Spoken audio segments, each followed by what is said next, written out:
রেজালার আসল স্বাদ শুরু হয় সঠিক গোশত কাটিং থেকে। একটি সুস্বাদু গরুর রেজালা শুধু ভালো মশলার উপর নির্ভর করে না, সবচেয়ে গুরুত্বপূর্ণ হলো সঠিকভাবে কাটা নরম ও মানসম্মত গোশত। রেজালার জন্য গোশতের প্রতিটি টুকরো এমনভাবে কাটা হয় যাতে রান্নার সময় মশলা ভেতর পর্যন্ত পৌঁছে যায় এবং প্রতিটি কামড়ে পাওয়া যায় নরম, রসালো ও অসাধারণ স্বাদ। এই ভিডিওতে দেখুন কিভাবে দক্ষ হাতে রেজালার জন্য উপযুক্ত গোশত কাটিং করা হয়।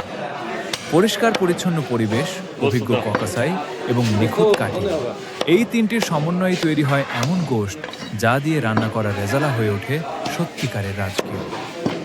আপনিও যদি ঘরে হোটেল স্টাইলের নরম, সুগন্ধি ও মুখে গলে যাওয়া রেজালা, বিরিয়ানি বা তেহারি রান্না করতে চান, তাহলে শুরু করুন সঠিক গোশত কাটিং দিয়ে।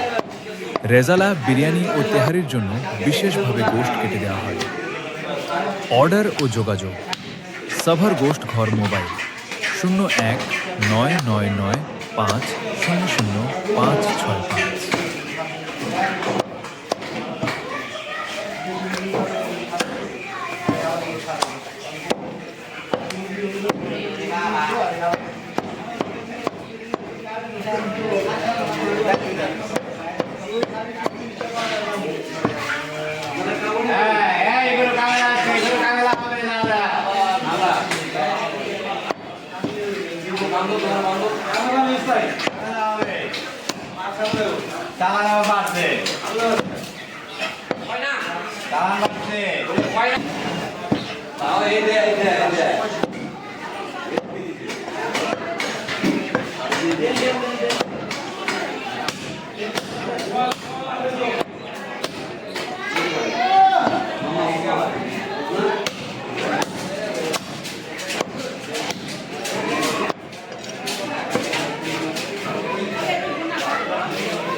Hello guys.